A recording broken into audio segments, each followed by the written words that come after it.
Welcome back to a Wealthy Cowboy Show. Today I want to talk a little bit about what I've learned about farming principles and business and how that applies. Something that you wouldn't think those two things go together. And I'm no farmer. Um, I've never enjoyed farming per se. I've done a little bit about it, but you probably know enough about it as I do to know the concept of it, right? You prepare the seed bed. You put the seed in the ground. Hopefully it rains, and then you're going to fertilize it and keep the weeds out and all that stuff. Take care of it. It's going to grow a little bit, and then at some point it's going to get ready. Whatever you planted, your corn or your wheat or whatever, is going to get ready to harvest, and then you're going to go harvest it and then sell your crop, and then that's your payoff. So how it applies to business is it's the same way. I'm thinking back to my journey, starting from nothing or starting from negative, and it's a lot of the same things. Getting started in anything. So think about you're having to prepare your seed bed. So I think that, and then planting the seed. That's all. You're having to go underground, and you're kind of going backwards. You're taking this tangible seed that you paid money for, and then you're going to put it in the dirt, and then hopefully one day it turns into something. But for a long time, you never even see it anymore. You basically threw money in the dirt. And it's the same way in business or social media or personal branding. Starting anything new, you're going to have to sacrifice on the front end. You're going to put in hours of work and effort and your thoughts and your time, all this stuff. You're going to put all this stuff into it. You're not going to see a return on it right away. So many people stop at this point. They get into something and it didn't pay off immediately. It didn't pay off in the first month or 2 months or whatever, a few months. And then they quit, and they say it doesn't work, or it's not for them, or whatever it is.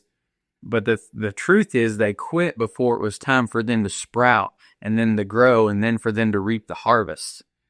It would have been easy for me to quit when I had no money and bills to pay, and I was having to decide which bills to pay.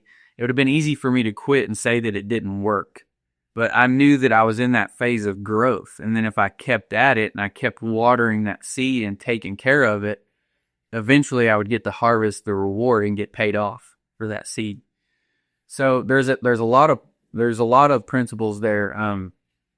One is, once you start something, giving it time, taking care of it and giving it time to grow, and then realizing that there's also a growth period. Everybody hears you reap what you sow, right?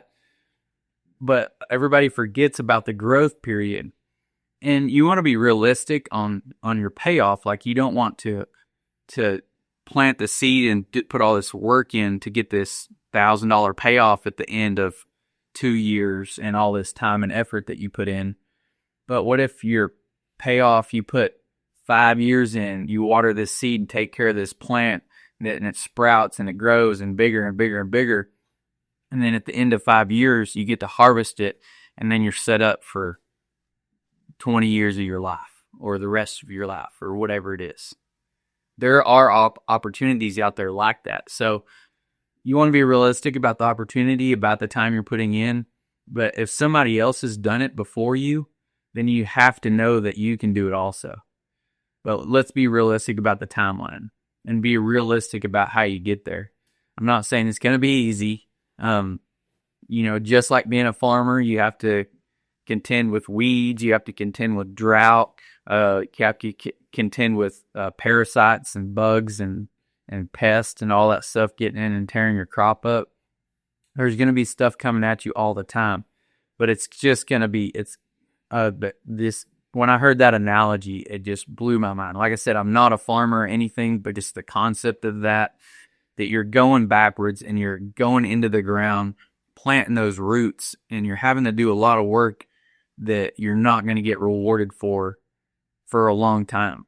And you're having to water that. And then, like I said, you're sprouting up, and then it has to rain, and then you have to keep everything out of it. And you just have to keep pouring into this thing that you don't know whether you're going to get a harvest or not. But eventually you will. If you keep at it, I would almost guarantee you will. What I see the most of is people quitting, just before they have a breakthrough, like the 3 feet from gold thing. Most people just don't stick with it long enough. And I've done the same thing on some topics, on some things. But if the payoff is going to be huge, you may have to stick with it for a little bit longer and go past your comfort zone. You may have to make some sacrifice, same as I did. But that's a story. Just think back when you look at an opportunity.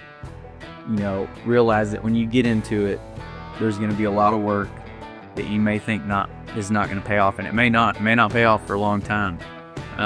But as long as you keep watering that seed, you prepare that seed bed, water that seed, keep the pest and all the bad stuff out of it, out of your head, out of your mind, out of your life, and you keep watering and you keep nurturing, you'll have that breakthrough, and you'll be successful in whatever area that relates to in your life, whatever you're working on. Just don't quit, don't give up. You gotta be willing to go backwards before you can go forwards. So get out there and keep going. Don't give up. See y'all next time.